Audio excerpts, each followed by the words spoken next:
Secretário de Estado, Senhores Secretários de Estado, vivemos tempos de exigência e de austeridade, mas também tempos de mudança e tempos de oportunidade.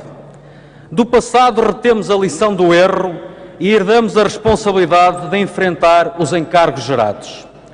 Vivemos, enfim, um tempo em que os mesmos que conduziram o país a esta situação difícil, os mesmos que comprometeram o país com medidas de austeridade, são os mesmos que, a propósito e a pretexto de tudo e de nada, se desresponsabilizam e se afastam da difícil missão que o país enfrenta. Também é verdade que os momentos decisivos são propícios a discursos fáceis e simplistas, verdadeiramente impróprios para quem nos governou nos últimos anos. Da transformação atualmente em curso no país, a saúde é um dos seus mais significativos exemplos. Todos sabemos que na saúde o Estado foi aumentando a sua despesa para níveis absolutamente incomportáveis. A verdade é que o Estado seguiu políticas fortemente expansionistas, que só raramente cuidaram duas equações essenciais. A equação do custo-benefício de cada equipamento, de cada investimento, de cada despesa assumida. E, em segundo lugar, a equação do crescimento da despesa pública em saúde versus a evolução do produto interno bruto. Se em 95 a despesa do SNS com cada português era equivalente a 356 euros, em 2010 essa despesa passou para 1.300 euros. A desproporção entre o aumento da despesa do SNS e o crescimento da riqueza nacional gerou dívidas insustentáveis que se situam nos 3.000 milhões de euros. Trata-se de uma dívida que, pela sua exorbitância, compromete a qualidade e o funcionamento dos serviços públicos de saúde e captura o próprio Estado. Senhora Presidente, senhoras e senhores deputados, este Governo está em funções há 9 meses. Neste espaço temporal foram concretizadas medidas da mais vasta envergadura no âmbito da política do medicamento. O Governo propôs e a Assembleia aprovou a lei relativa à composição de litígios emergentes de direitos de propriedade industrial. O Parlamento aprovou, por proposta do Governo, a lei que estabelece novas regras de prescrição e dispensa de medicamentos, incentivando fortemente a utilização de genéricos.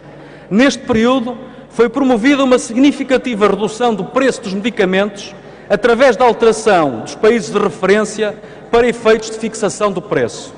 Foi alterado o regime das taxas moderadoras, aumentando o número de utentes isentos do seu pagamento, o que permitiu alargar o universo de isentos para cerca de 7 milhões. Está a ser ultimada a revisão do regime de transportes de doentes não urgentes, no qual se voltará a conceder especial atenção à acessibilidade e cuidados de saúde em tratamentos prolongados e continuados. Esta medida impõe-se pela racionalização dos recursos, mas, sobretudo, para garantir e proteger aqueles que mais necessitam do apoio do Estado. Está em curso a reorganização da rede hospitalar, que, partindo de uma visão participada e racional dos equipamentos, tem como objetivo alcançar maior equidade e acessibilidade territorial. Senhora Presidente, senhoras e senhores deputados, nos 9 meses que o Governo leva de mandato, foi melhorada a transparência da informação em saúde, através do tratamento de dados pessoais para a constituição de ficheiros de âmbito nacional. Numa outra vertente, o futuro imediato passa pela promoção de clusters estratégicos no setor da saúde, que deve ser potenciado como área emergente e motor da economia com alto potencial de crescimento. E, como medida de emergência, o Parlamento aprovou na generalidade a proposta de lei do orçamento retificativo, prevendo o reforço para o setor da saúde de 1.500 milhões de euros.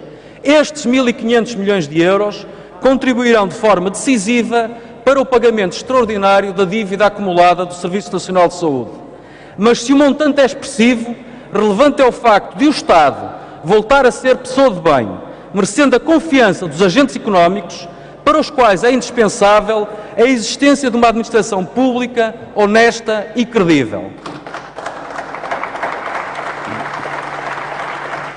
Sr. Presidente, senhoras e senhores deputados, uma palavra final. Há 2 semanas, a oposição tentou, utilizando uma expressão agora cara ao líder do Partido Socialista, de forma vil e miserável, responsabilizar o Governo pelo aumento da mortalidade de idosos ocorrido no início do ano e provocada por um surto de gripe.